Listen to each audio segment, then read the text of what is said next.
Bhojpuri film industry में रानी चटर्जी खूबसूरत होने के साथ साथ ही बेहद फिट एक्ट्रेस के तौर पे भी जानी जाती है। जी हाँ, रानी चटर्जी अक्सर सोशल मीडिया पर कुछ शेयर करती रहती हैं, चाहे वो उनकी तस्वीरें हो या फिर वीडियो।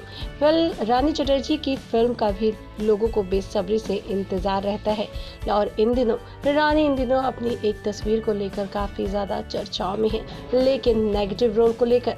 जी हाँ दोस्तों, इस बार रानी चटर्जी ने अपने इंस्टाग्राम पे अपनी जिम की तस्वीरें साझा की।